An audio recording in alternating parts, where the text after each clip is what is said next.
Hi friends, അപ്പോൾ എല്ലാവർക്കും മറ്റൊരു വീട്ടിലേക്ക് സ്വാഗതം. അപ്പോൾ ഇന്നത്തെ വീട്ടിൽ നമ്മൾ എത്തിയെന്ന് പറഞ്ഞാൽ നമ്മൾ ഈ ഫ്രിഡ്ജ് ഞാനിതൊക്കെ വേണ്ടി കുറച്ച് ഫ്രിഡ്ജ് ഇറക്കിയിട്ടുണ്ട്. അപ്പോൾ ഇത് ഒട്ടിക്കുന്നതിൽ നമുക്ക് മെയിനായിട്ട് പലർക്കും അറിയില്ലായിരിക്കും, എനിക്കറിയില്ലായിരുന്നു. അത് ഞാനിപ്പോൾ ആ ഒരു പശ മേടിച്ചിട്ടുണ്ട്. അത് കുറച്ച് സിമ്പിളാണ്. ഇപ്പോൾ പലരും ഫ്രിഡ്ജൊക്കെ വാങ്ങിച്ച് വീണ്ടും സെറ്റ് ചെയ്യാൻ പോകുന്നവർ കൂടുതൽ മെയിനായിട്ട് ഉണ്ടാകുന്ന പ്രശ്നം എന്ന് പറഞ്ഞു കഴിഞ്ഞാൽ നമുക്ക് MC നമ്മൾ യൂസ് ചെയ്യുമ്പോൾ കയ്യിൽ നമ്മൾ മിക്സ് ചെയ്യുമ്പോൾ കുറച്ച് പാടായിരിക്കും.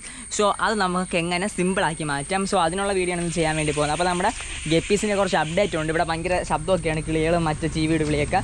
അപ്പോൾ ഈ അപ്ഡേറ്റ് എന്ന് പറഞ്ഞു കഴിഞ്ഞാൽ ഇത് ഞാൻ കുറച്ച് പൈസ ഇറക്കിയാന്ന് ചെയ്തതാണ്, ഇതെല്ലാം ഓറ. പക്ഷേ ഇതിനുണ്ടായ സംഭവം എന്ന് പറഞ്ഞു കഴിഞ്ഞാൽ വന്ന് ശരിയായി തന്ന ആ ഒരു ആൾ സൈഡിൽ എനിക്ക് പൂശി തന്നില്ല. സൈഡിൽ പൂശിയില്ല. പിന്നെ ആ സൈഡ് ഒന്ന് നല്ല രീതിയിൽ പൂശാത്തതുകൊണ്ട് വെള്ളം നിൽക്കാത്തൊരവസ്ഥയായിരുന്നു. ഇപ്പോൾ ഞാൻ തന്നെ അവസാനം സൈഡൊന്ന് പൂശി കറക്റ്റാക്കി എടുത്തു. അപ്പോൾ വെള്ളമെല്ലാം നിൽക്കുന്നു. പക്ഷേ എനിക്ക് ഇത് രണ്ടും ശരിയാക്കണുണ്ട്. ഇത് രണ്ടും ഞാൻ പൂശിയിട്ടില്ല. സോ അതുകൊണ്ട് വെള്ളം ഒട്ടും നിൽക്കുന്നില്ല. ഇനി ഇതും കൂടെ ഇനി പൂശി റെഡിയാക്കണം. അപ്പോൾ ഇത് രണ്ട് പൂശി ഞാൻ റെഡിയാക്കിയിട്ടുണ്ട്. അപ്പോൾ അതവിടെ നിൽക്കട്ടെ.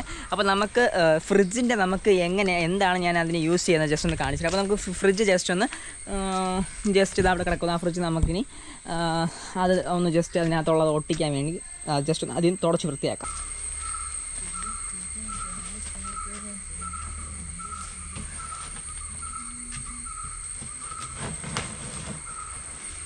ഉപയോഗിക്കാൻ വേണ്ടി പോകുന്നതാ ഇതാണ് നമ്മുടെ അതിന് വേണ്ടി യൂസ് ചെയ്യാൻ പോകുന്ന പശ.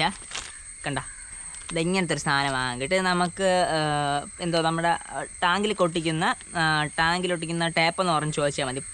പശ പോലെ സാധനം അതാ. അതിൽ നമ്മളിതാ അതിൻ്റെ ആ ഒരു സിൽവർ അല്ല, ഈ ഒരു ഭാഗം ജസ്റ്റ് ഒന്ന് ഇളകി കൊടുത്താൽ മതി. നമുക്ക് ഒട്ടിക്കുമ്പോൾ കാണിച്ചു തരാം, ജസ്റ്റ് ഇനി കൊണ്ട് ഒട്ടിക്കാം. അപ്പോൾ അതിനെ എടുത്തിട്ട് ഓക്കെ ഫ്രണ്ട്സ്. അപ്പോൾ ഇവിടെ ഈ പൊത്തയുള്ള ഭാഗങ്ങളെല്ലാം ജസ്റ്റ് ആദ്യം ഞാൻ നല്ല രീതിയിലൊന്ന് വാഷ് ചെയ്തെടുത്തു. അതിന് ശേഷം ഒന്ന് തുടച്ചെടുക്കുക. വെള്ളാംശം ഒട്ടും പാടില്ല. മാക്സിമം നമ്മളിതിലുള്ള വെള്ളത്തിൻ്റെ അംശം മാറ്റിയിട്ട് വേണം നമ്മളടുത്ത് ഒട്ടിക്കാൻ വേണ്ടി പോകാനുള്ളത്.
ഫ്രണ്ട്സ്. അപ്പോൾ ഇത് ഏകദേശം ഒട്ടിച്ച് കഴിഞ്ഞുകൊണ്ടോ.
ഫ്രണ്ട്സ്. അപ്പോൾ ആ സിമ്പിളായിട്ടുള്ള ആ ഒരു മെത്തേഡിലൂടെ ഞാൻ എല്ലാം ഒട്ടിച്ച് കഴിഞ്ഞു. ഫ്രിഡ്ജിനെ എല്ലായിടത്തും മറച്ചു വെച്ചു. കാരണം അത് അപ്പോഴും തന്നെ ഇടാമെന്ന് അവർ പറഞ്ഞു 1 മണിക്കൂറിനകത്ത്. പക്ഷേ ഞാൻ എന്തായാലും ഒരു ദിവസം ഒന്ന് നമ്മൾ MC വെച്ചേക്കുന്ന പോലെ ഒരു ദിവസം വച്ചിട്ട് ഇടാമെന്ന് ഞാൻ വിചാരിക്കുന്നു. 24 മണിക്കൂർ കഴിഞ്ഞിട്ട് ഇനി നാളെ വൈകുന്നേരം ഈ ഒരു സമയമാകുമ്പോൾ വന്ന് ഇവിടെ ഇതെവിടെയാണ് വയ്ക്കാനുള്ള ആ ഒരു പ്ലേസിൽ വെച്ചിട്ട് സെറ്റ് ചെയ്ത് വയ്ക്കാമെന്നാണ് വിചാരിച്ചിട്ടുള്ളത്. ഓക്കെ, അത് വളരെ സിമ്പിളാണ് ഈ ഒരു മെത്തേഡ്. ഈ ഒരു മെത്തേഡ് പണ്ട് ഞാനൊരു വീഡിയോ എടുക്കാൻ പോയപ്പോൾ അവിടുത്തെ ഒരു ചേട്ടൻ ജസ്റ്റ് പറഞ്ഞ ഐഡിയയാണ്. എനിക്കിതല്ലാതെ അറിയില്ലായിരുന്നു. ഓക്കെ, അപ്പോൾ അതുപോലെ തന്നെ ആ 2 ടാങ്കുകളും സെറ്റ് ആക്കിയിട്ടുണ്ട്. അതുപോലെ ഈ 2 ടാങ്ക് ഞാനിപ്പോൾ വീണ് ഗ്രൗട്ടെല്ലാം തേച്ചു 2-3 മീനൊന്നും ഇട്ട് നോക്കിയിട്ടുണ്ട്. ഒന്ന് കറക്റ്റ് ആവുമോ നോക്കാൻ വേണ്ടി. വെള്ളത്തിന് എന്തെങ്കിലും വീണ്ടും എന്തെങ്കിലും ഉണ്ടോ, ജസ്റ്റ് ഒരു ദിവസം വീണ്ടും വെള്ളമൊക്കെ അടിച്ചിട്ടിരുന്നു റെഡിയാക്കി. ഇതിൽ 2 മീനിട്ടു, ഇതിൽ കുറച്ച് മീനിട്ടിട്ടുണ്ട്. ഓക്കെ, അപ്പോൾ ഇവർ ജസ്റ്റ് ഓക്കെ ആവുമെന്ന് ജസ്റ്റ് നോക്കിയിട്ട് ബാക്കിയുള്ള മീനുകളെല്ലാം ആഡ് ചെയ്യുന്നതായിരിക്കും. ഓക്കെ, അപ്പോൾ ഇന്നത്തെ വീഡിയോ പലർക്കും ചിലപ്പോൾ ഇതൊരു പുതിയൊരു അറിവായിരിക്കും. ജസ്റ്റ് ഒന്ന് പുതിയ അറിവല്ലെങ്കിൽ പോലും ജസ്റ്റ് ഒന്ന് എൻ്റെ വീഡിയോസ് ഒന്ന് ലൈക്ക് ചെയ്യുക, സബ്സ്ക്രൈബ് ചെയ്യുക, നമ്മളെ മാക്സിമം സപ്പോർട്ട് ചെയ്യുക. നമ്മളെ കയ്യിൽ ഒത്തിരി വെറൈറ്റീസ് ഓഫ് വാട്ടർ പ്ലാന്റ്സ് അതുപോലെ ഗപ്പീസൊക്കെ സെയിലിനുണ്ട്. കൂടുതൽ ഡീറ്റെയിൽസ് അറിയാൻ വേണ്ടി 9809806874 എന്നുള്ള വാട്സപ്പ് നമ്പർ 9809806874. വീണ്ടും പറയാൻ കാരണം ചിലർ പറഞ്ഞു നീ സ്പീഡിൽ പറഞ്ഞു ഒന്ന് നമ്പർ ഒന്നും മനസ്സിലാവുന്നില്ല എന്ന് പറഞ്ഞു. സോ അതുകൊണ്ടാണ് ഒരിക്കൽ പയ്യെ പറഞ്ഞു നോക്കിയത്. ഓക്കെ ഫ്രണ്ട്സ്, ഇതുപോലെ മറ്റു നമുക്ക് വീണ്ടും കാണാം. This is Arun going to sign. Bye by.